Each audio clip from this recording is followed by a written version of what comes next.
The European project, I knew about it because I'd grown up in Europe. I'd been fortunate as a child to go to many things, meet many European politicians and leaders. One of my strongest childhood memories is, spending time with Helmut Kohl while I was babysitting at an ambassador's residence, and the hosts were very kind and gracious, and they invited me down, and I got to hang out with the German Chancellor right after reunification. And this was sort of the weird life that I grew up in. The journalist who had gone to interview for one of these a few years ago, big new publications that had sprung up.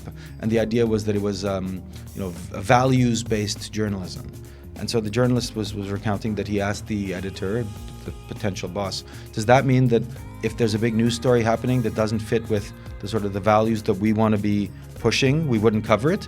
And the editor said, yeah, we wouldn't cover it then. Unfortunately, I think a lot of professional media, traditional media, have gone down this route that has shifted the way things are presented, and that does let people be misled, whether intentionally or not. And one of my big questions is always how intentional some of the misleading is. I'll never forget one of my first meetings with an EU official almost 20 years ago when I came to Brussels first. The senior official said it would actually be bad for consumers. And his response was, that doesn't matter. It's the principle that matters. That's your problem. So, this dogma can come up in any setting, right? And I think it's important to admit that. And the danger of this is everywhere. The editorial line is so fixed that it means jumping on stories quickly without fact-checking properly, without checking anything because it fits the editorial line, and then having to go back a few days later very quietly and issuing a correction. The entire story was inaccurate. It's this rush to put things out that then people believe because they are supposed to be the trusted news source, and it's not trustworthy.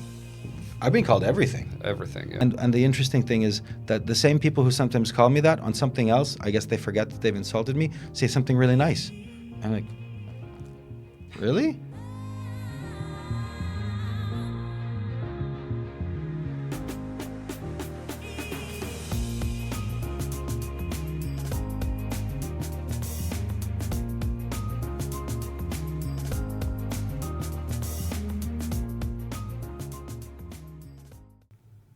Hi, and welcome to the next episode of Beyond the Bubble.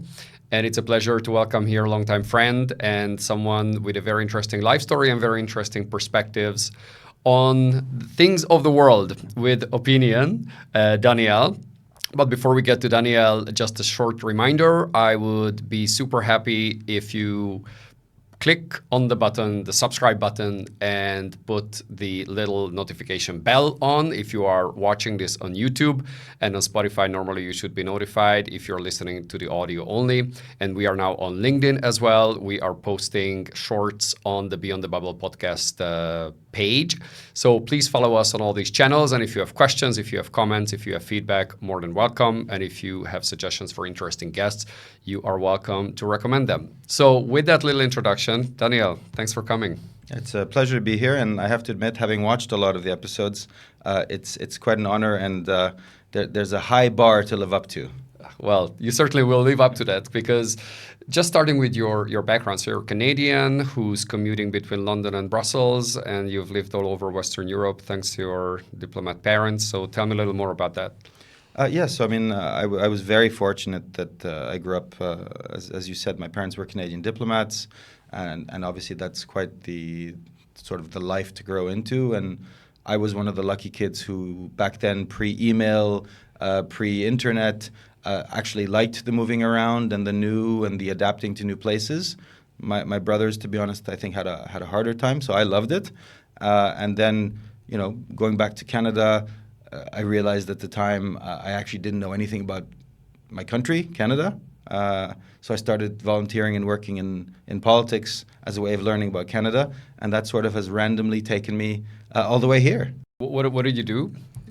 So I started volunteering in the local constituency office, but my member of parliament in Canada was a very good one, who was a minister. And then from there, I took on more and more jobs in his office, in at the time the Liberal Party of Canada. I ended up being a political staffer, working on campaigns. And then there was this moment many years ago in Canada where I thought, the mindset was just a little bit too small. And that's when I thought either I go to the US or I go to Europe. And I ended up in Europe, and I've been here ever since. That's interesting. Let me pick up on that. Sure. Because mindset being too small in Canada, which is geographically one of the largest countries, is it number two in the world, right? Two. After Russia. Two. So it's a vast country, but population-wise, of course, it's far smaller. But how would you describe that phenomenon that the mindset was too small? Well, again, it's just my perspective, but it was more that there was a sort of almost provincial mentality and very local mentality, and also a mentality of thinking that Canada was extremely important, whereas from my experiences already around the world, even as a very young man, I thought maybe we're missing something here, and we're so inward focused and always looking inward at these very small issues. And again, some of it was the tribalism of politics. But all I had to do was look across the border to the U.S., where there was a different mindset then. Now, to be fair, it was a very hopeful mindset as well. You had Clinton as president, so it was a slightly different approach. NAFTA had been negotiated, and I thought it's time to just... The free trade agreement. Yes. And I thought, need to look bigger. And the European project, I knew about it because I'd grown up in Europe. I'd been fortunate as a child to go to many things, meet many European politicians and leaders. One of my strongest childhood memories is spending time with Helmut Kohl while I was babysitting at an ambassador's residence, and the hosts were very kind and gracious, and they invited me down, and I got to hang out with the German Chancellor right after reunification. So I had this connection. Hang on. So the young Daniel, how old were you at that time? I was 13, and I was babysitting actually at the Israeli ambassador's residence in Germany. Because we were our neighbors. Okay, so Daniel, the 13-year-old Daniel is babysitting the Israeli ambassador's child. Yes. Okay. And so it's a surreal experience, right? Because to go babysitting for your neighbor's kid, you have to go through a roadblock. There's armed security, because even then in Germany, there was a constant threat. And then you go there, I go upstairs. I mean, the kid had... I don't exactly know what he had, but he had difficulties connecting with people. He's done very well for himself now, but I was one of the few people who he wanted to spend time with, so I was the default babysitter. So I'm there playing video games, talking with the kid, and the hosts, who were very gracious, at one point thought I would benefit from coming downstairs to the reception. So they invited me down. So there was a reception going on. Yes. Hence your services were required. Correct. Okay. And so they invited me down, and I got to meet a lot of people there, and this was sort of the weird life that I grew up in. Okay, but go on. But well, no, it's just one of the special guests was Helmut Kohl. That's right, and Helmut Kohl was very friendly. He gave me a giant bear hug, then gave me a glass of champagne. To the 13-year-old Daniel. To the 13-year-old Daniel. We had a very nice chat, which was only interrupted when Shimon Peres came along to talk to Helmut Kohl. I wish we had phones to take selfies back then, because it's seared. The whole thing is seared into my mind, but that's the only memory I have of it. And there were quite a few other politicians there, but that's the moment for me that was like, wow. These are people that are trying to change the world, that are trying to improve the world, and even then, little old me, you knew, like, this matters, and ultimately, it's that feeling that I chase in a lot of things I do, which sometimes can sound a bit weird, even if you're working as a corporate lobbyist in the EU. But I try to hold on to that feeling of doing something good and that matters. Oh, but that's incredible. So this was like early 90s, I assume? Mid-90s. Mid-90s, yeah. So it was right after reunification. It was right before the capital moved from Bonn to Berlin. So it was like the last year of Bonn, which is why I got Bonn and not Berlin. Wow. No, that's incredible, because two such monumental figures as Helmut Kohl and Shimon Peres, and meeting them in person, and especially for a teenage person interested in politics, it must have been really, as you said, seared into your mind as an amazing moment. It was, and the problem, of course, is that it's very hard to live up to that. And what attracted you in that? You said, okay, here are people who... well, for themselves as such, they are great figures of politics, but also that politics can change the world. Is that the kind of takeaway message? Politics, but also, and this is something that has become part of my entire being, this idea that sheer force of will and determination by one person can change things, right? I think both of those people are good examples of one person putting so much into changing something and being able to, sometimes against the odds, against what other people might think and expect. And I think it's such an important philosophy that everything can come down to mindset and how much you're willing to put in. Yeah, I very much agree with that. Where it's we see often the negative examples when you see often the pathological narcissists who are just so convinced of their own righteousness and Yes. are not even contemplating that they could be wrong. So it's this looking for the word, this zealotry. Yes. Where you say I'm just so like a bulldozer going ahead, and that has an incredible persuasive power. It does. It does. I mean, and it could have on the other side, so to say, with better values or with better political aims, to have the same kind of conviction to say, I want to achieve something for my voters, my people, my whoever my constituency is. No, it's true. That's true. And I mean, it's not like they're perfect people. No one is, but they were pragmatic, and they put so much in to get sort of positive and better outcomes. And I think that to me is what matters. And my whole philosophy has become really in life that it's all about your mentality, your attitude. There are people who go in every day, whatever they're doing, and who are sort of pessimistic or negative and think that they can't do something. I try to instill in anyone around me, we can do it. Everything is solvable. Everything is fixable, at least in our world, right? Obviously, if you're a brain surgeon, my brother is an oncologist. Some things are not perhaps fixable yet, but in our world, there's always a solution, and there's By always... our world, you mean? As in not people who are brain surgeons and things like that, so people who work in politics or in international affairs. There is always a way, in my mind at least. There's always a way. There's always, whatever problem comes up, there's always a way to work to fix it. And it may not be perfect, but it's about trying your best, putting it in, and more often than not, you achieve. I envy your optimism. Because how do you see, you mentioned you were looking at the U.S. Do you also work in the U.S.? So I've done things in the U.S. I've never actually worked in the U.S. because growing up, what was interesting was my parents were happy for me to go anywhere around the world, but they were always hesitant about me in the U.S. So I almost went to the U.S., and I think they were very happy that I went to Europe. Also because they had spent some time in New York City in the 70s when New York City was in very rough shape. What's interesting, I brought them to New York in the early 2000s on a sort of family trip, and they were shocked by how New York had changed. Because to them, New York was this scary, dangerous, grimy place, a bit like the Detroit of RoboCop, the original RoboCop. I think that's the equivalent. So when they saw New York, what it is today, maybe it's going down a bit now again, but they were shocked.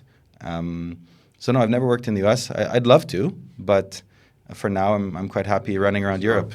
So I was going to go back to this idea because the way from scholars all the way to politicians see world affairs is usually quite starkly different from the European/Canadian approach. Is that a statement you agree with, or is that an oversimplification? Well, that's a big question because when I was in Canada and working in politics, my boss at the time said, the Canadian approach is that we want to sit at the big table, but then when the bill comes, we run to the bathroom. And it sort of feels like that's always been the Canadian approach since. Canada always thinks that they play a big role in the international stage, but rarely does anymore. And I think that's obviously unfortunate because a lot of the values and the instincts of Canada are so good. The U.S. is such a hard one because it's also so different not just from one administration to another, but within the different parties. We often forget that the Democrats are often quite protectionist as well because of the trade union base. And there's so many political considerations because most U.S. politicians are elected locally, right? Only the president is elected nationally. So, a senator from a small state is elected on very local issues and then suddenly is in the Foreign Affairs Committee. And we need to be mindful of the fact that the political situation is so much more complicated. So I've had absolutely brilliant meetings with American politicians who are extremely knowledgeable about the world, who know exactly what's going on, but who can't always play that up politically because they have to get elected somewhere. And, I think we also often forget that the first job of a politician is to get reelected, which is the reality of democracy.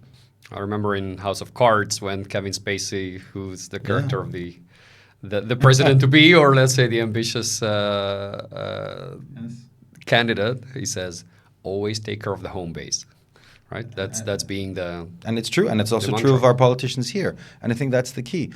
And a lot of the instincts are similar on both sides. And I really think we forget often that there is a lot of goodwill and there is so much partnership. I mean, Europe was rebuilt by partnership with the United States. And we forget, about the Marshall Plan being so crucial. And even today, a lot of Europe is so tied in with America, with North America, with Canada. When I was a kid and we lived in Belgium because my parents were posted here as well, I'll never forget, going to some of the D-Day celebrations and having old Flemish people come up to me as a little kid and go, we thank your country for freeing us. And I think a lot of the politicians, I hope they're still aware of it. I feel that a lot of them are, this deep historical connection and togetherness. And so yes, there can be dark moments, but I'm still filled with hope on that relationship. And interesting, going back to Canada, can we even talk about Canada as a unified country, or is that more divided based on politics, meaning left-right, or is it, again, geographically such a vast country? I would think the Vancouver rights and the Quebecois and different parts of the country, would you have such stark differences as you would have in the U.S. between the Midwest and the coastal parts? So in many cases, they're not quite as stark, but they are there. They're truly there. There are different approaches, different mentalities. I mean, Alberta, near British Columbia towards the west coast, is always more conservative in mindset. British Columbia actually oscillates sometimes, which is very interesting. Yes, Quebec always has this undercurrent of nationalism. Canada escaped very closely having Quebec vote in a slightly rigged vote, but still vote to separate, right? It can be, I think it was 50.1 against 49.9%. What is the story there? So Quebec would become an autonomous... Well, they didn't actually have a process in Canada back then on what would happen if a province wanted to separate, perhaps intentionally. So the vote was more symbolic, but obviously if the vote had gone 1.1 or 0.2% the other way, then the Quebec government at the time would have tried to separate. And some Canadian politicians had pushed to have Canadian troops on standby in case. I mean, I remember it was shortly after the Helmut Kohl meetings when we were back in Canada, and the country was on edge, and there was this feeling of everything is going to crumble and fall apart. We're worried our society might fall. Obviously, like in any moment when there are economic problems, sort of nationalism and tribalism goes up. It was one of those moments. But since then, things have been a little bit better and calmer, even though, in my opinion, some of the stuff that happens in Quebec is just not okay, because the push by a lot of the governments has very much been to try to erase English and to force French in every way possible. You actually have something called the language police. Every few years, Quebec has to... It's called that way? There's the language police, yes, it is true. Signs have to be at least twice as big in French than in English. They're trying to, in some cases, ban English, even in offices, which doesn't help with investment by international companies. Every few years, Quebec has to pass a bill that suspends the Canadian Charter of Rights and Freedoms because the local laws that they have go against the Charter of Rights and Freedoms. So there are still problems. I still loved living in Montreal for 5 years. It's an amazing place. Highest taxes in North America because they're still paying off the Olympics from the 60s or 70s. But it's a great place. Huh. And if Quebec were to secede, is that a word? Yeah. Basically separate, that would, be a country on its own or a little bit like the dynamic between Catalonia in Spain? I mean, they already have a lot of autonomy in things. I honestly don't know how it would work. Now there is a process. So after the referendum failed in the 90s, the Canadian government created a process for how it would work to try to give it structure. The process is not easy.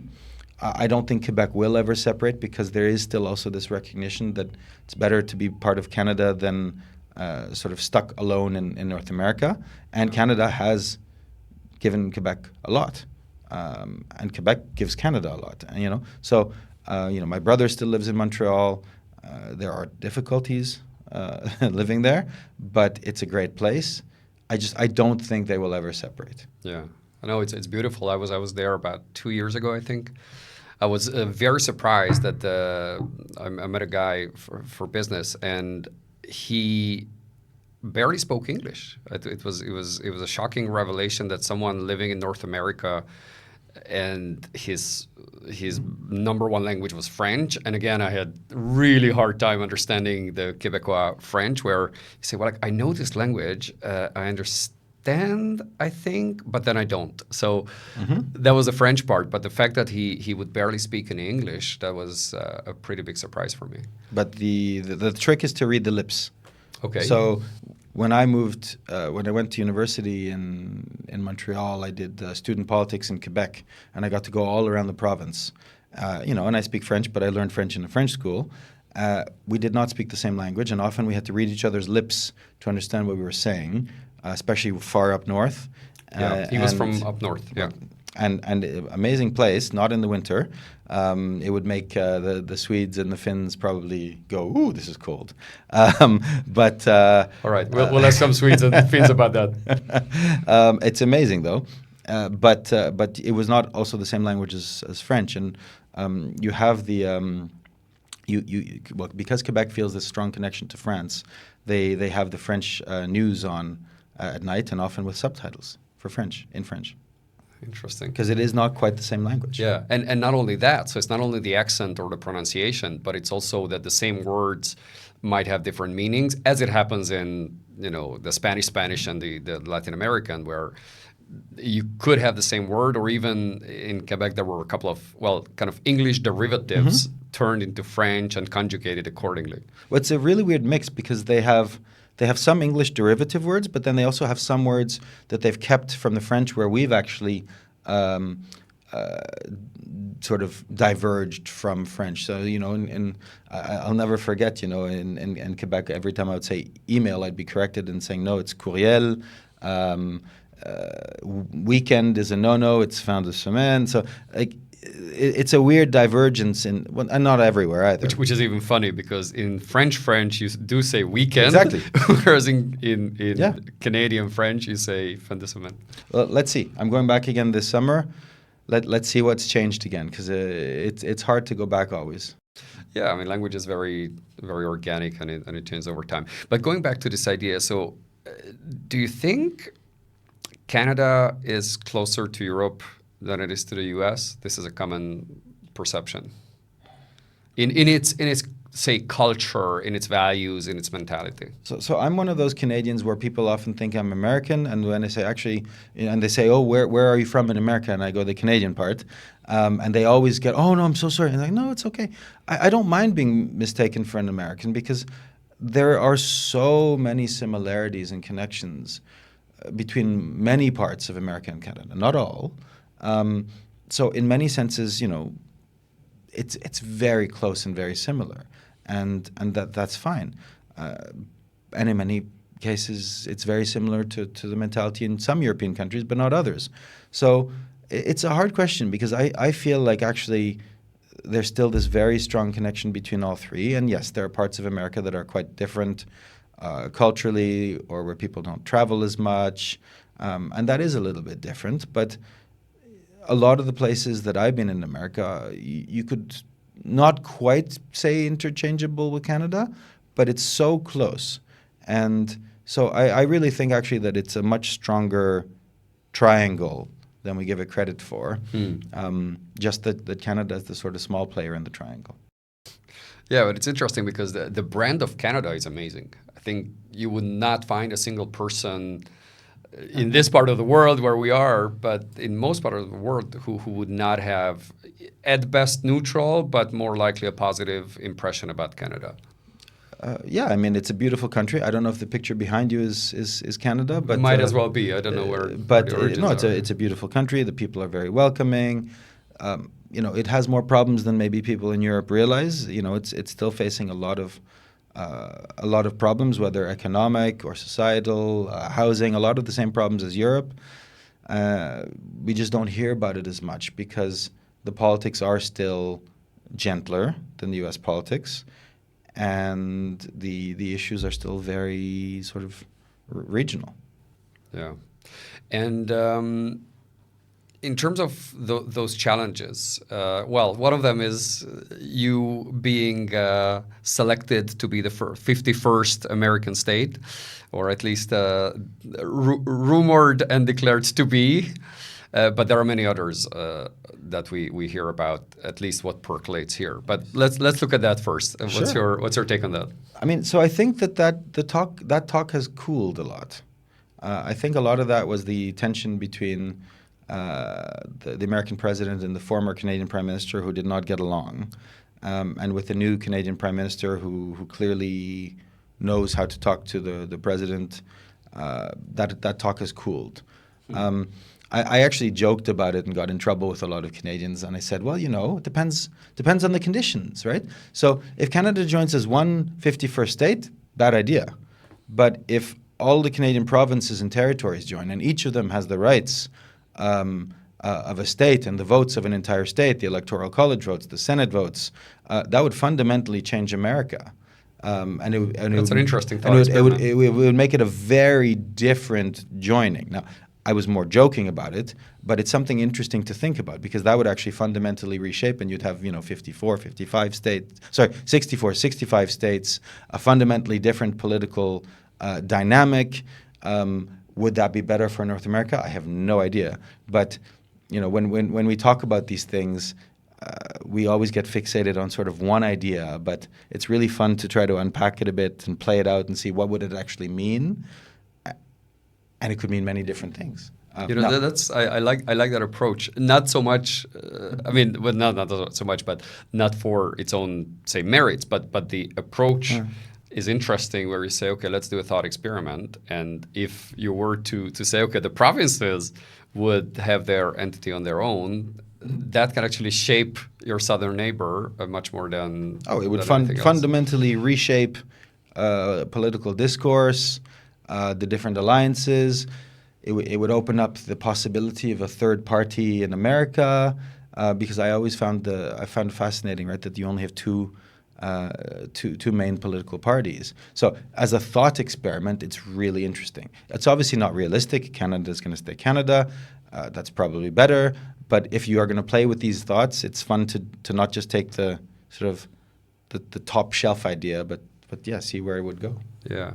What that tells me is even we're half joking, half toying with the idea, but what it tells me is things are not on a linear, continuous upward scale. So it's not only the political reality, and you take the Russian aggression against Ukraine, you take the Middle East, you take so many other things where things are not static, even though we I think we both kind of grew up with this idea that post the fall of the Berlin Wall, things would consolidate and stay as such. Yes. Borders, societies at large, the end of history idea that the liberal Yes. values are now taken over, and that's just a continuous path that we're going to be going on. And that's definitely not the case. And I'm just wondering, what's your take on that? And also, what's your take on, we see so many signs of societal, well, decay maybe is a strong word, maybe not, but societal pressures and problems that are putting this enormous pressure on the way of life in terms of the separation of powers, the public security, just simple organization and the way cities are being run without having kind of extra territorial parts where the bad neighbors, good neighbors. So a lot of different parts where that seeming balance that we kind of had, I think 10, 20 years ago, is shifting and is changing. I mean, that's a huge question. But I think, yeah, we agree, because we grew up in this moment where we thought the world has been through so much. We've seen the slow end of communism, the recognition that democracy and open societies are not just the future but the present and are essential. And yeah, we had this moment of the order of the world is slowly starting to shape out.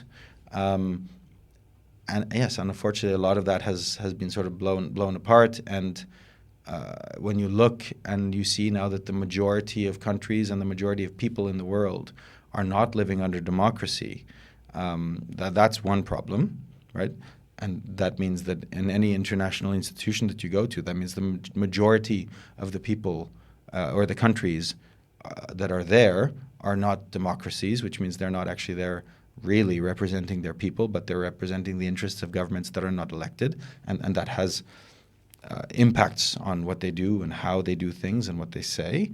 And then, yes, if you look at our societies, unfortunately, and I have written about this, so it's not going to be a surprise to people, I do feel like some of our societies are under attack by a lot of these same illiberal forces that often do use the freedoms that our parents, our grandparents fought, died for. They try to use them a bit against us and to undermine us. And there are then other forces in our world that sort of piggyback on that. And it is a bit scary. And there is a big question as to where society and where our world goes. Again, it's such a big question. We could pick on so many different threads to pull, to go down, and to see where does that lead. I try to stay optimistic and positive. I try to find the links and the commonalities, but it's not always easy. My take on that, and I think we definitely would, I would assume we agree on that. It's the decay of institutions, where institutions, all the way from media, you take a couple of main news outlets from New York Times to BBC, a couple others, who even The Economist, which were the lighthouse, the orientation point of good journalism, of fact-based reporting and all of that. And in so many cases, you just see the way a story is framed, how something is presented is just extremely biased, distorted, often not even true. So, and that's just one institution, and you can take institutions that are meant to uphold certain principles, or you take the United Nations.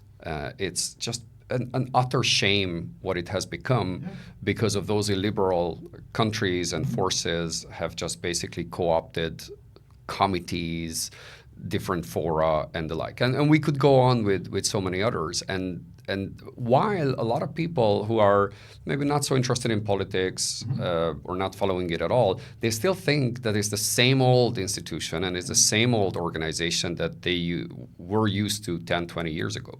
That's very true. And and I think there's so much goodwill in society and so much just accepting of these things. I was reading, I can't remember who it was now, but it was an interview with a journalist who had gone to interview for one of these a few years ago, big new publications that had sprung up, and the idea was that it was a values-based journalism.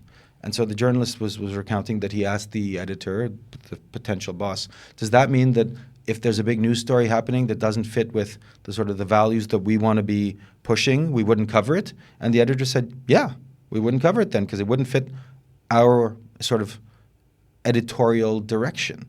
And unfortunately, I think a lot of media, a lot of professional media, traditional media, and I worked for some of these companies for quite a while, have gone down this route of, but that's sort of what we have to do, and that has indeed shifted coverage, that has shifted the way things are presented.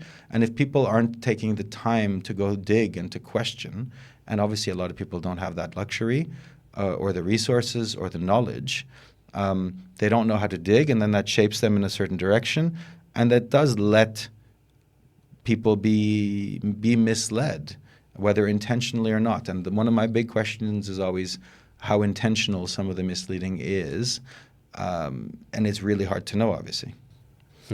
But on the UN side, I think, unfortunately, yes, people still look up to this beautiful ideal that it is. The reality, when you had what was it, Libya in charge of human rights under Gaddafi, things like that, and that hasn't changed. That has continued. And as long as you have a system that allows that, it's very hard. If you wanted to redo the UN today, in my mind, you would say only democracies and open societies.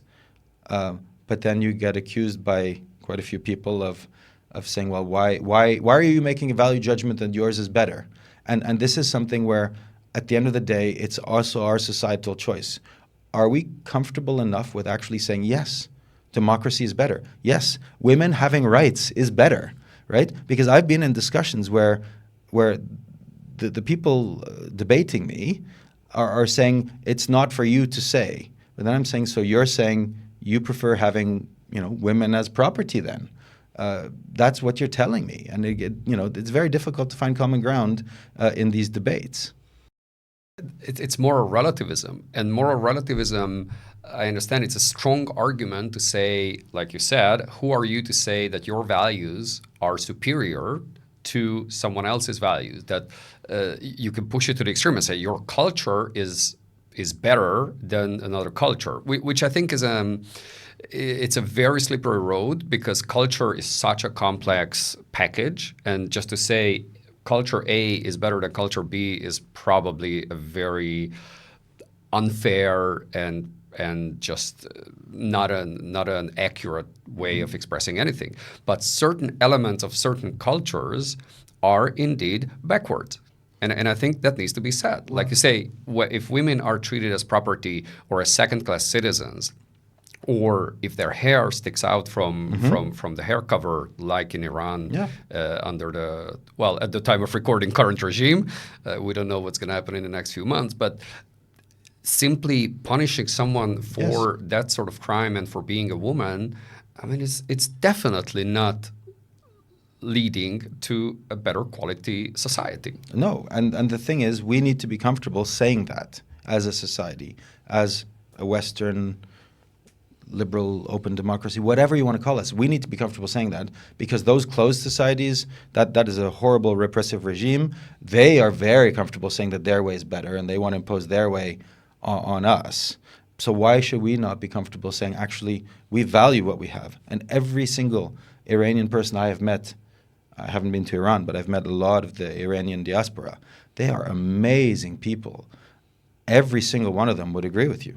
Right? And every single one of them wants to be able to go home to their country, and most of them can't, because nothing good would happen to them if they do. And we need to be able to say that, and we need to be able to say, if you go back and you know what you're facing, and that's the society that, we can't say that our norms are better than that, then we're not very comfortable in our own society. I'm an immigrant to Europe, also because I believe in the European openness and the system, and I've bought into it. And I do criticize the EU process a lot because there are problems, but it's a good process ultimately, and it's a process that we should be proud of. And the things that Europe has done, we should be proud of. We've overcome in Europe so much sectarianism, historical hatreds, war, not quite in our lifetime, perhaps the big ones, but so historically, adjacent. We've even overcome the wars in the Balkans mostly now, and you see people who in my lifetime were killing each other and who are friends now. Europe has done so much. Europe has achieved so much. And I feel like often we're not even proud enough to say that. And that to me is also a problem. The most shocking thing for me is that those on the political left, so those who really endorse women's rights and open societies and the classic liberal values, so often they're the ones who would stop you short and say, you cannot say that, you cannot draw that line to say, well, these are important values. And then basically letting those very values that they seemingly endorse to erode. How do you get your head around that? It's really hard because I think most of them are so well-intentioned as a starting point, but then you get into these different narratives and discourses, and you end up at endpoints where you're thinking you really are ending up at a point that is completely opposite to what you say you believe in. And it's really, really hard. And similar, I've had discussions with people who work for sort of anti-racism groups, but that ultimately start saying racist things. And they don't even realize it sometimes. And you're like, well, maybe it's because you're so down in your detail and in theories and in the world, and maybe we need to pull out a little bit and be very open. But in general, I think part of the problem with things around the world is when you get so dogmatic about something that the dogma is more important than the reality, then the reality suffers. And that is something we see in many situations, many areas, and it's scary. Yeah, because dogmatic mindset is essentially tribalism, and that means loyalty to your group and loyalty to perhaps certain, not even ideas, but again, inflexible ways of looking at the world. And then it prevents you from actually seeing the world. Well, like with anything, if you are such a true believer that anyone who doesn't agree with you has to be the enemy, then there's a problem. And we have seen that a lot. I mean, I saw that, I first encountered that when I was at university in Canada, and I was in student government, as I said, and I stopped protesters who were protesting. I don't even know what they were protesting anymore. But as part of the student union and as the responsible to the administration, I was there. I was there sort of along with the protesters to make sure that they didn't do anything bad. And they tried to break into the principal's office to trash the principal's office or the chancellor. And I stopped them. And so then I was called a fascist because if I wasn't with them, I was against them. Obviously, that's also from the Bush discourse later. But that's when I first really encountered that of either you're fully with us no matter what till the end, or you're not. And unfortunately, our world has, I wouldn't say embraced that approach, but these tribal elements have only grown stronger. And sometimes you see it in the EU, in the EU institutions, right? I'll never forget one of my first meetings with an EU official almost 20 years ago when I came to Brussels first. And we were talking about an issue in the single market. And the senior official said, we were trying to explain why if they took the issue that they wanted to the end, it would actually be bad for consumers. And his response was, that doesn't matter. It's the principle that matters. And if it's bad for consumers, that's your problem. And so this dogma can come up in any setting, right? And I think it's important to admit that. And we always have to think about ourselves and if we fall down these traps, because it is possible. That's a very apt example because that EU official his or her ultimate client and constituent and stakeholder is the citizen. So if you say my principle and my dogma is more important than my ultimate user or beneficiary, then it starts to go off track. Yes, and that's what I'm saying. Like the danger of this is everywhere, because once you identify more with the dogma than the outcome and the reality, then.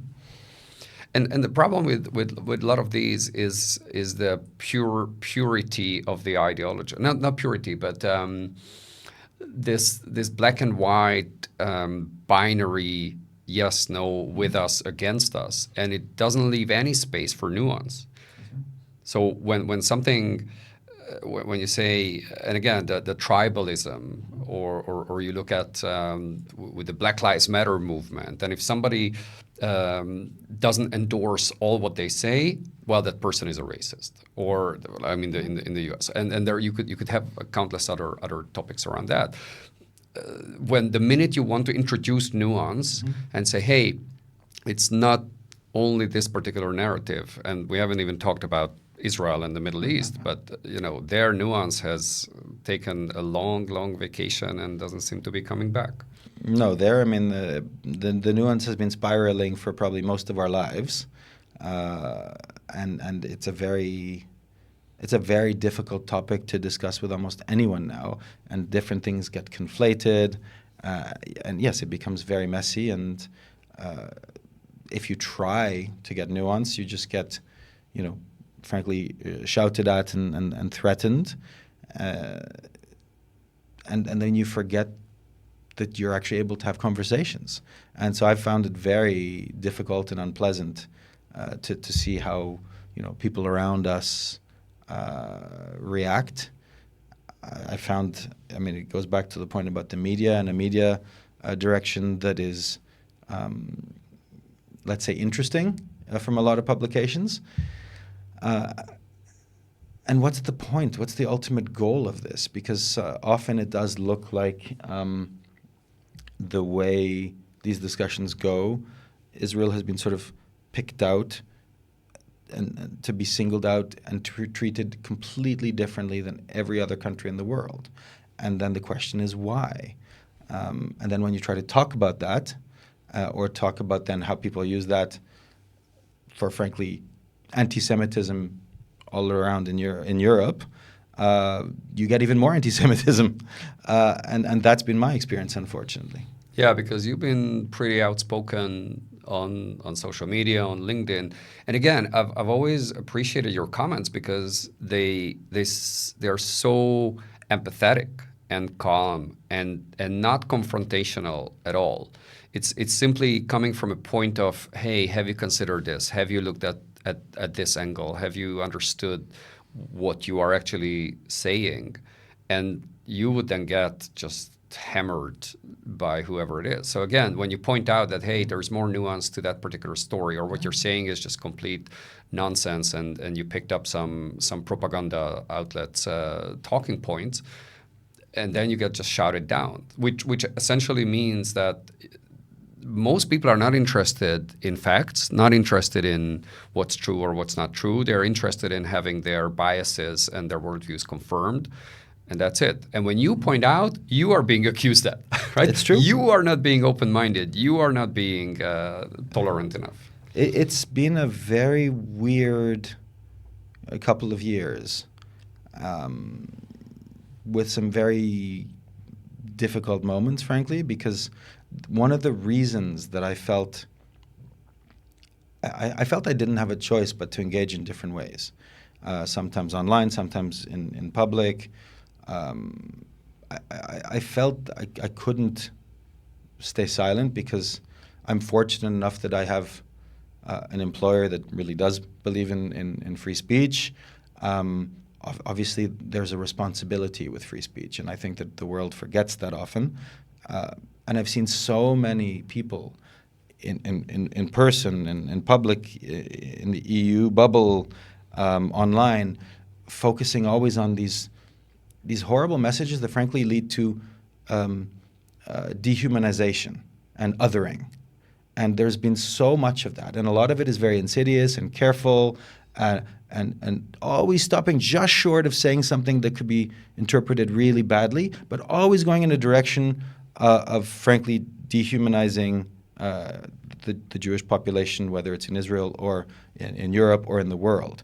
And when you see all the horrible things that have happened to people in the Jewish community around the world recently, I feel like people have an obligation to speak up however you can.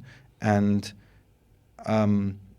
before I get on to the impact of that, in person, I have had so many people, Jews, non-Jews, people I work with, come up to me and say, thank you. We wish we could say something. We support you. There are a lot of people who support you. We're sorry we're silent. Now, part of that breaks my heart because it shouldn't be hard to be public about being human and about nuance and about supporting humanity and supporting actually bringing people together. Whereas instead it seems like the people who are more vocal are mostly on the dehumanizing side. And I think some of them, frankly, are supported and funded by those illiberal forces. And there were some articles about that recently. The French did an investigation. And again, I think we need to talk about that side openly.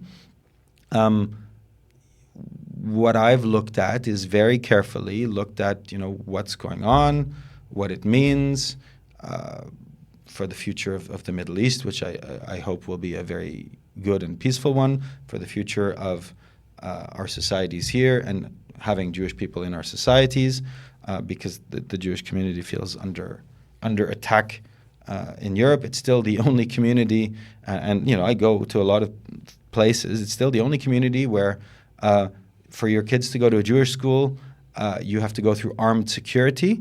I was in Brighton a while ago in the UK, and the tiny little Jewish school there has armed guards, which in the UK is not even the police is armed, right? And Brighton is a liberal, open, fun, amazing city. Not for that school. Same thing if you go to a synagogue here. The community is under serious threat. People are attacking them for anything that they can come up with, for not liking a particular politician in Israel where there's no connection. It is treated differently, and then the community is treated differently. So if we can't speak up for humanity, for defending basic things, the right to be who you are, just for one group, then we have a problem. Anyway, it's a very long answer, and trying to say these things has led to, yes, a lot of hatred, a lot of attacks. To be honest, I've had most of my family ask me to stop because they're afraid for my safety, which I think is crazy, but maybe they're right. And that's not an easy place to be in when you're just doing it because you think it is the right and moral thing to do. I also speak out on behalf of lots of other groups and communities, and I have for years, in particular, frankly, on women, women's rights, women's equality in our society, but also looking at other countries and trying to flag things, looking at other conflicts in the world. I've never had any hatred for that. Now, I have lost followers for posting about women's issues, which is really interesting, but I never got any hatred for it. Whereas on this topic, and I do try to be very balanced and open and focus on shared humanity, is still met with a lot of a barrage often of unpleasantness. No, there are many angles that we could yes. take on this. Maybe just to start with the part how people, again, they get very animated by their righteousness and comparing their moral stance to another situation. Therefore, they can feel morally very superior or just morally a righteous person. And that's a very poor way of feeling good about yourself. Why not just do the right thing and not necessarily compare yourself to another situation of, hey, I'm standing on the right side of history, therefore I am a worthy, valuable, important person. And that's just a very, honestly, a very childish way of finding meaning in your own life. But that seems to be a very strong phenomenon. And just to tie it together with the media part, and I'm actually curious what you did in the media, aside from being involved on the corporate advocacy side. But with the media side, it's increasingly what we're seeing is this audience capture. And you're no longer, even if you are a media outlet that is supposed to be covering the news, you're no longer doing that. You are playing to your fans and just beating the same drum over and over again, even beyond the opinion pieces, even with the so-called coverage pieces, where they are the ones paying with their eyeballs or with their wallet, and you just give them what they are looking for. And that's a massive shift from the media of the past. And again, probably you can criticize it a lot, but still the media of the past was at least to a large degree trying to play for broad audiences. And this is all kind of a niche audience, and niche doesn't mean small, but it's a specific audience.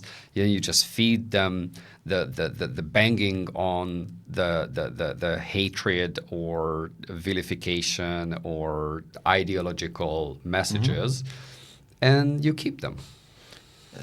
I mean, it's true, but a lot of it is also just when editorial lines are chosen and things are happening quickly and you're in competition with things, certain decisions are made to follow certain information maybe without checking it, right? I mean, I have a huge amount of respect for journalists. I work with journalists all the time. My mother was a journalist. The profession of journalism is crucial and has never been more important. The problem is, and if I look back at even my old employer on the news side, the editorial line is so fixed that it means jumping on stories quickly without fact-checking properly, publishing things that are completely unverified. So the number of times that really big media outlets published things directly from Hamas, which is a terrorist organization, which has a stated goal of doing very bad things to many people, including everyone here, without checking anything because it fits the editorial line, and then having to go back a few days later very quietly and issuing a correction. The entire story was inaccurate. The entire thing is false. The entire thing is made up. But by then the damage is done, and that has happened so many times. Or news organizations taking things from Al Jazeera, which is a state propaganda tool, without checking it, and then later having to go, whoops, that wasn't fact-checked, it's not accurate.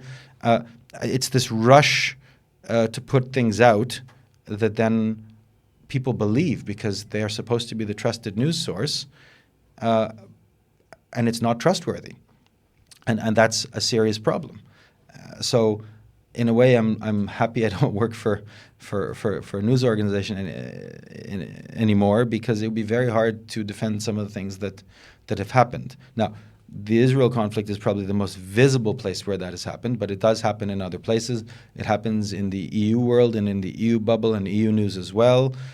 Sometimes it's, mistakes. Sometimes people are misleading you on purpose, and I think we need to admit that a lot of people are trying to mislead journalists intentionally, and then that leads to difficult outcomes.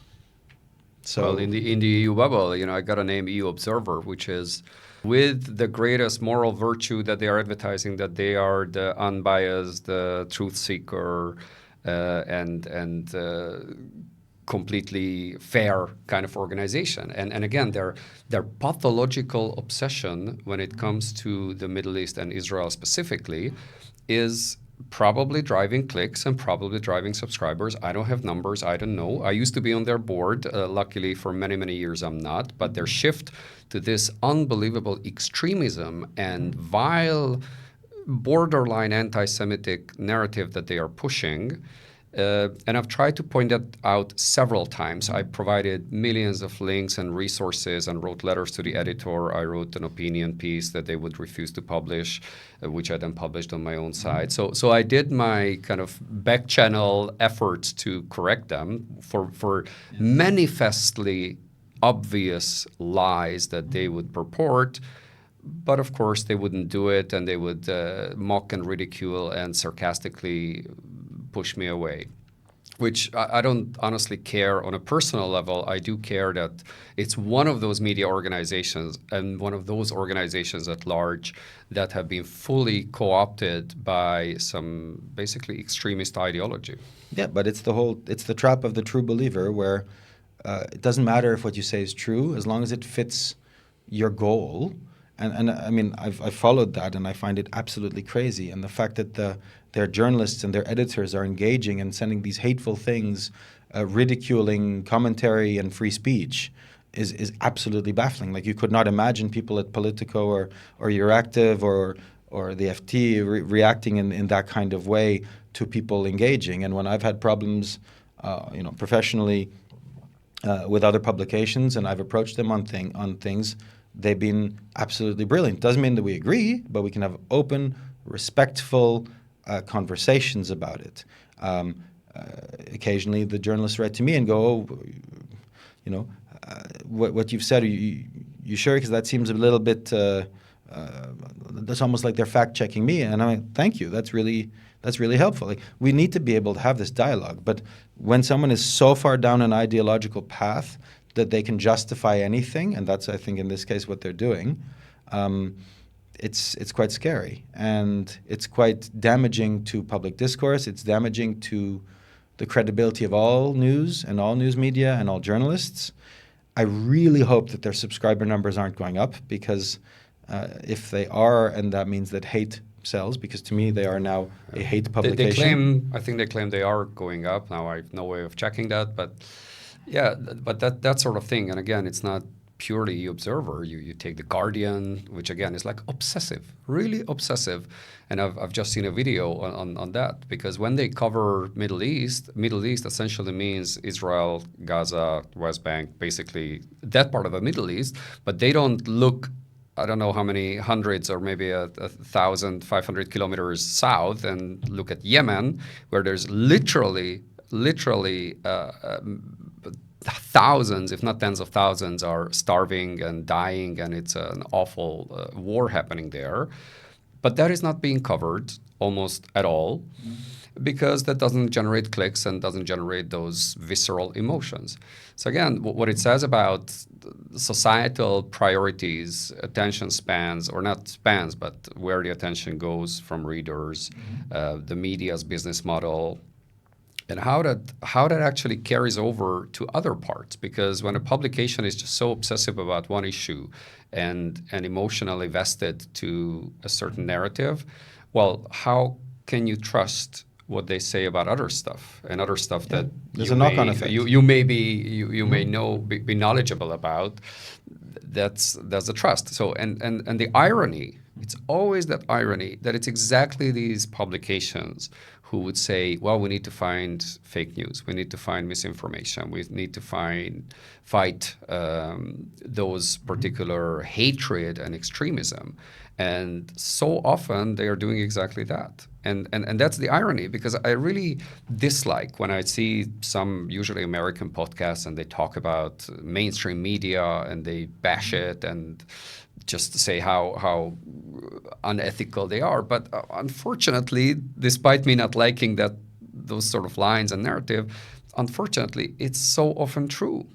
And that's exactly, I think, those of us who may have defined ourselves left of center until a couple of years ago, it's very disorienting.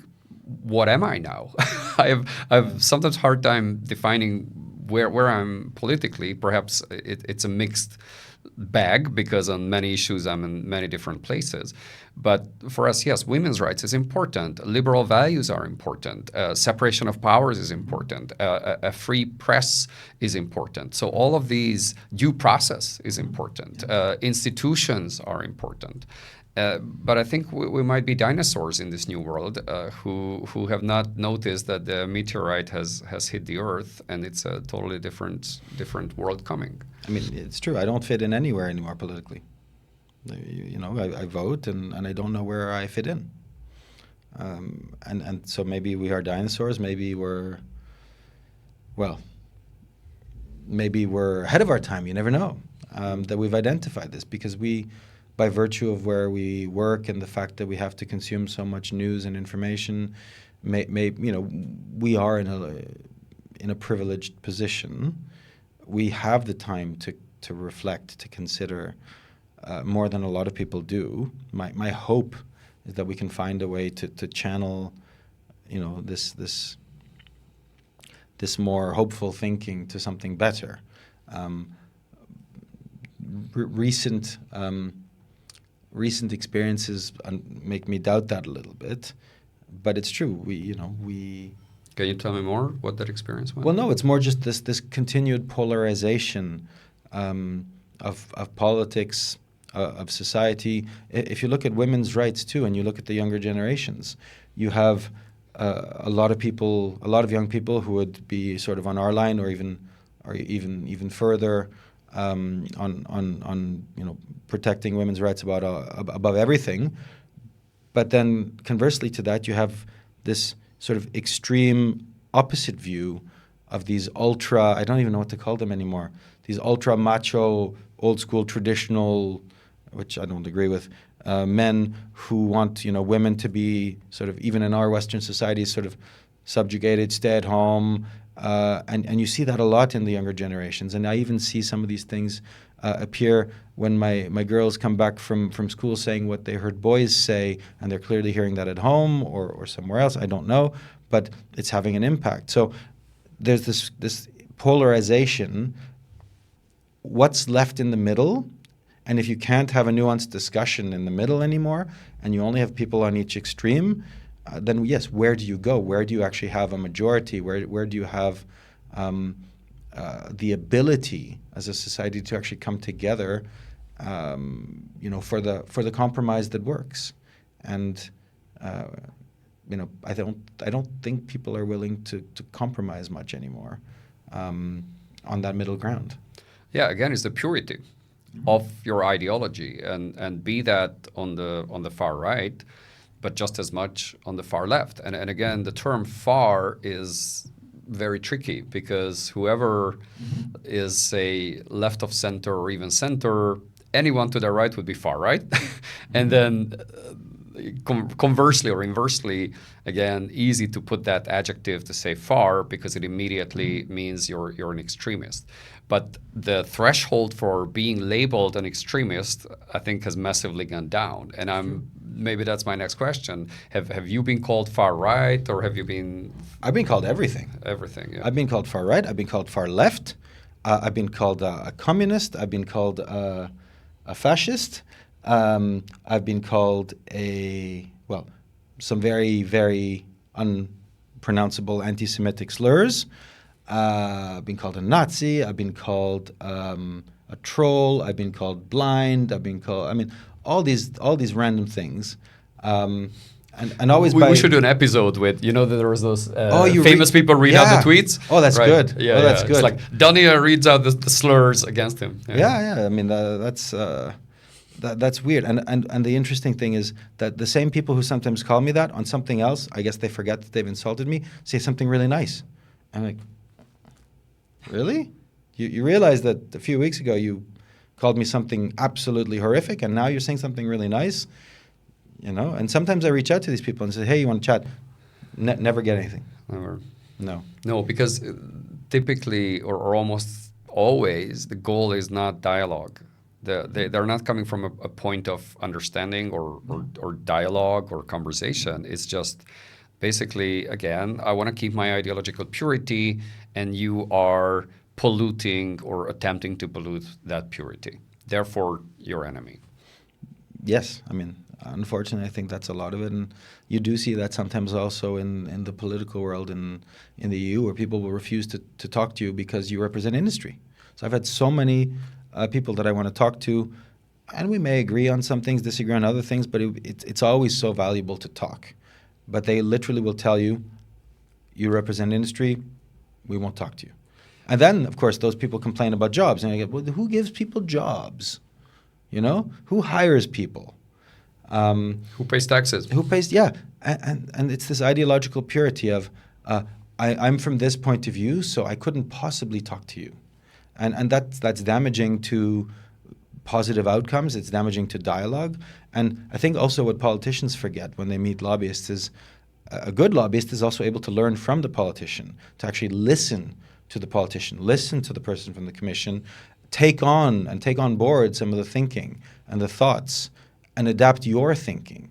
It's not always just one way trying to influence. It has to be a dialogue. And I think too many people, again, in this polarized world, forget that. Even in weird bubble European things, it's a dialogue, it's a discourse, right? Whether it's me talking to a journalist here, or someone from the institutions, or someone from an opposing point of view, or from groups that on 90% of things we disagree with, that 10% where we can agree and talk, that's the interesting stuff. But too many people are now no longer willing to do that. And that does not lead to a better societal outcome, a better political outcome, economic outcome, interpersonal relationships. Absolutely. And I don't know, do people even still meet each other physically anymore, right? I have a very young team of people here, and they're all wonderful people. But I think all of them met their partners, or most of them met their partners online, which apparently is absolutely normal now. And I do wonder, does that mean people aren't, meeting people and making friends in the ways that we did growing up? And is that impacted by some of this tribalism? Are you only then connecting to potential mates who agree with you politically? Like, where does that lead? All these big, again, I like thinking about things. I like playing it out a little bit. I have no answers. I have no judgments on what that does, but it's just really interesting to think about these things. Absolutely. I think there's tremendous value in face-to-face, in-person physical encounters. It's a very different dynamic, and perhaps even a person that you had a very strong debate with or disagreement with online will be entirely different when you are face-to-face. And it doesn't mean you're going to be kumbaya and happily commiserating about the state of the world, but the way you interact will be radically different. And again, just like you say, when it comes to the professional part of advocacy, lobbying, and public officials, unfortunately, that's the case. Some are so ideological that they say simply, essentially labeling where you're coming from, meaning industry or meaning certain sector, is enough for them to say you are not welcome. Mm-hmm. Absolutely. And I do wonder at the same time, where do you draw the line? Where is there an industry, is there a sector, or is there a political position or view that is off limits? And that's where the conversation or the topic comes up. What do you do with the far right? With the literal far right, who are really at the edges of the political spectrum in their position, and they could be pro-Putinist, kind of Russian-sponsored representatives to the degree they are actually representing anyone, and also on the other end of the political spectrum. So are they just as legitimate part of the conversation?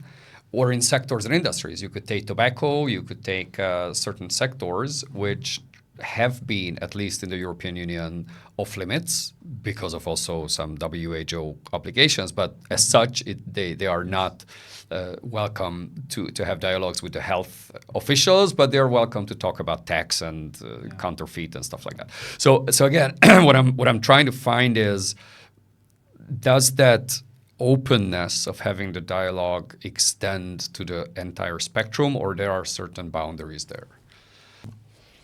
So my very personal view on this, based on my experiences, is, I'm very anti-tobacco industry and anti-smoking. It's an industry that literally kills its consumers. I think vaping is this horrible example where when I was growing up, everyone always said, oh, if the cigarette industry was coming up today, we'd never let it happen and never let it hook our kids. Well, we've let it happen to vaping. And I find that very unfortunate. And now when I see kids vaping constantly all day, every day, I think that's a problem. So I do actually think in some things we need to be very firm. And to me, the smoking vaping thing is a public health emergency that has been ignored, especially on vaping. And now we're going to have a whole other generation or two of people who are hooked, and we have no idea what they're ingesting. We know that if you drank the thing, it would kill you. But, apparently no one knows, and those 2,000 chemicals are okay for children to be vaping because we're letting it happen. So that's a very personal view. I think that's a problem. And do I think that an industry that is doing that should have extra checks on it? Absolutely, I do. Again, that's just me and seeing things that I really think are unfortunate for our children and our society. And then, I'm allergic to the stuff as well for some reason. So whenever people do it, I have to leave the room. And I make it very clear. First I ask and I explain, and if they keep doing it, I go. So that's a line you would draw. But if you zoom out, yes. what other, in the political discourse and others? So I personally will never force people who work for me to go meet people they're uncomfortable meeting. That is my number one line. You will never be forced to go meet someone you're uncomfortable with meeting. So as a staffer or as a staffer, yes, I think that's absolutely crucial. It's just not okay to force someone to go do that. What we've had to do on the work side is basically identify people person by person, because within parties there are very different people with very different positions and ideologies. So if you want to do it properly, you go person by person. And in the far reaches of parties, there are people I absolutely would never go see in any circumstances. But again, the line often between these parties and positions has blurred so much. So I once, a few years ago, accidentally had a meeting with a far-right person. And they said something that I found deeply offensive. So I walked out of the meeting. I have not taken a meeting before or since with far-right people because the danger of something like that happening and me reacting is very high.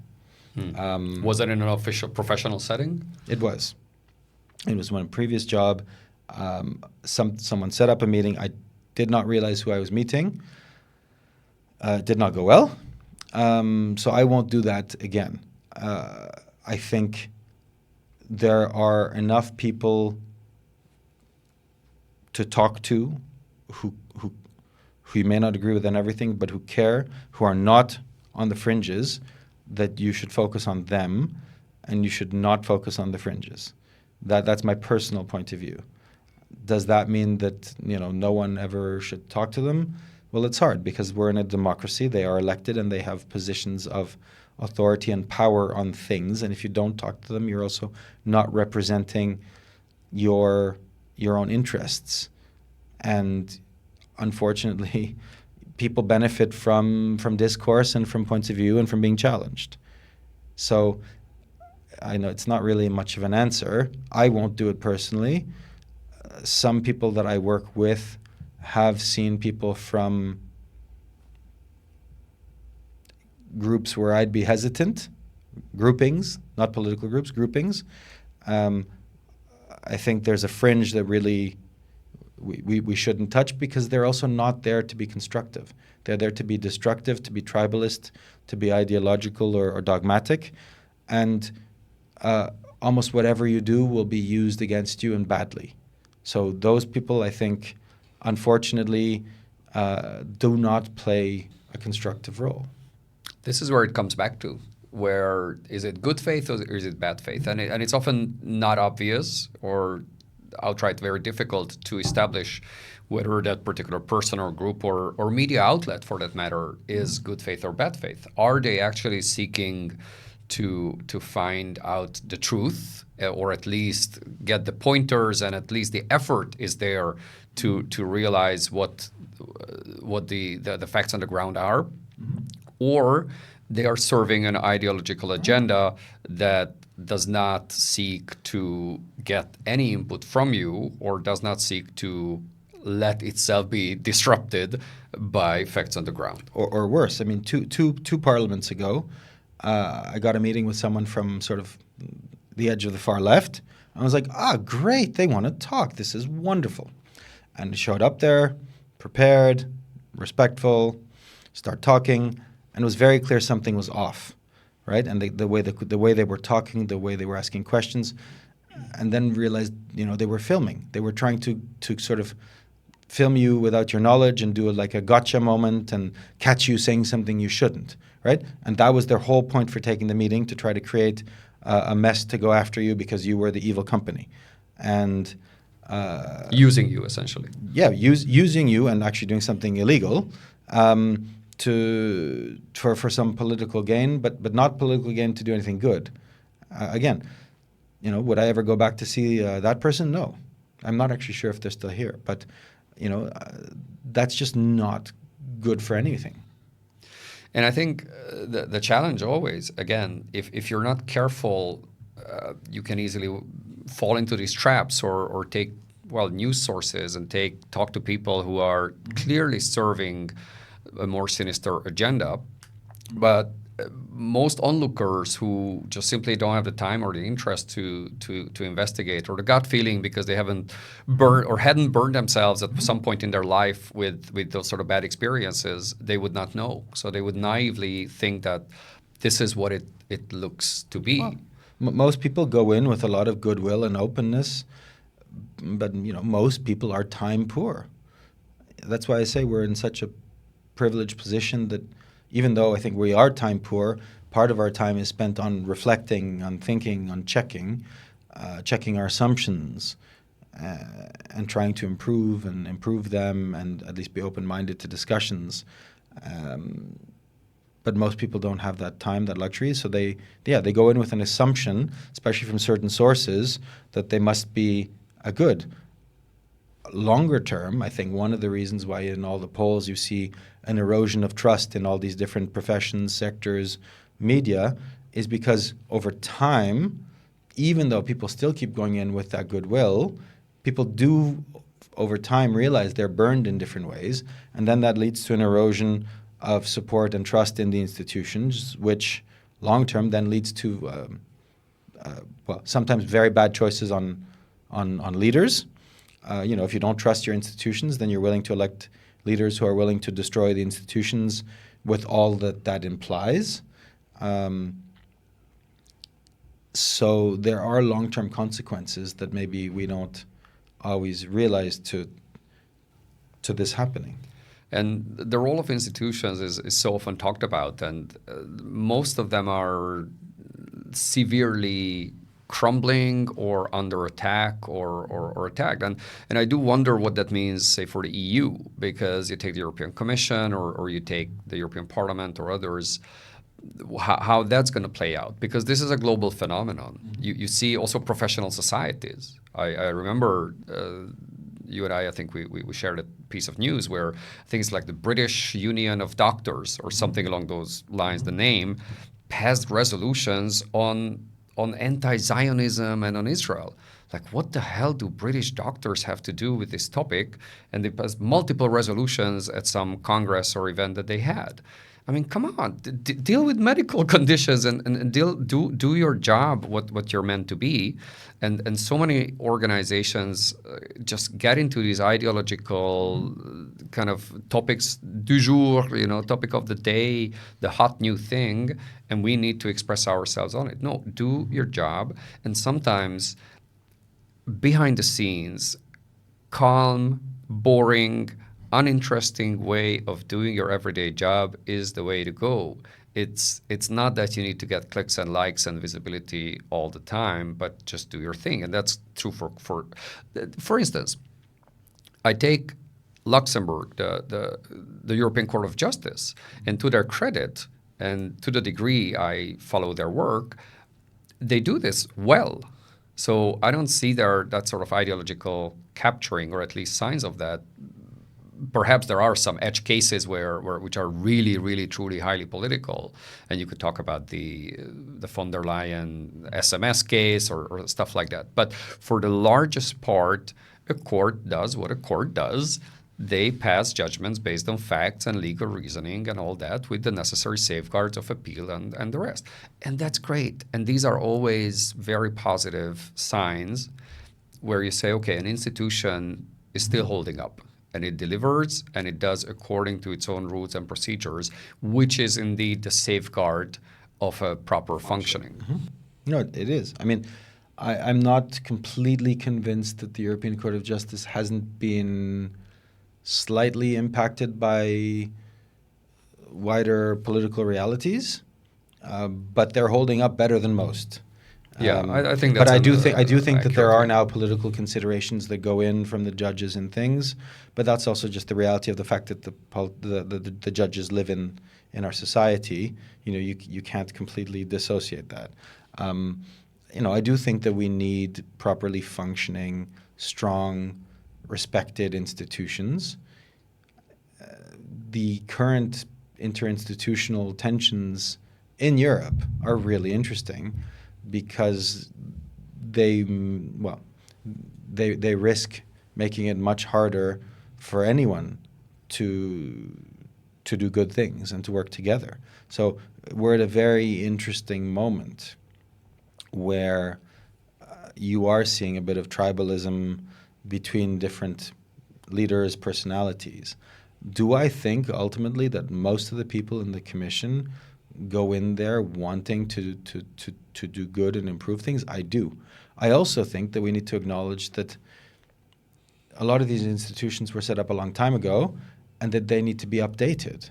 So talking with a lot of people in institutions, they really agree in saying that we need to update our corporate culture, our mindset, how we do things. We need to update our incentives. If there's only one way to get promoted, then people are going to focus on that one way. And within the institutions, there's still a lot of that. We have to recognize that the people in the institutions are humans. They can be ambitious. They can want advancement. So if there's that one way, then they will do it. So to change and update the outputs, you also have to change and update the internal processes and inputs. And if you don't do that, then you'll have a disconnect with also now what we perhaps expect. And if Europe wants to, do really well, we need to talk about these things. And again, it's this idea of, but this is how it is. If the idea is this is how it is and this is how it has to stay, then we do ourselves a disservice. On the flip side, some countries seem to not particularly want to find consensus on things. Wink, wink, Hungary. And some others. It's a beautiful country. I love Hungary. But this is nothing to do with the beauties of the Danube River. Yeah. No, it doesn't. But the question is, what's the ultimate goal of that? Because if the ultimate goal is weaker, big institutions, is then the ultimate goal weaker society? And then again, we keep coming back to all those pressures and forces that are very happy to plan long term to undermine us a little bit, And it is unfortunately a reality of geopolitics, realpolitik, whatever you want to call it, that you have these forces that, for their own benefit, right? There's a reason for it. For their own benefit, are eager to push these things on us. And again, for me, every time we push these things that lead to sort of a fundamental, questioning, not on specific issues, but just on even big principles, then where does that lead to? And if it leads to somewhere very bad, then we should really push back and change. And again, this could apply to many other countries. It doesn't have to be just the EU. Yeah, and just to highlight your point, which I appreciate a lot, you mentioning it, is the incentives, because humans work based on incentives, Yes. and the incentive is fame. You're going to do everything to get fame, and if the incentive, your personal driver, and if the incentive is to get promoted because you passed a piece of legislation, you're going to prioritize speed over the quality of that piece of legislation. So it's all the incentives, and then it means that if you do the right thing and you fix something else, but that doesn't lead to the possibility of a promotion, then you're not going to focus on that as much to fix. And there's a lot of things that actually need a bit of fixing that we're more than able to fix. There's a lot of goodwill from, frankly, there's a lot of goodwill from industry to work to fix them. But then there's also the question of, will you acknowledge that industry can be a partner to institutions and politicians? Yeah. Because if you always treat people as sort of the enemy, but you also need them, then it also creates a very weird dynamic.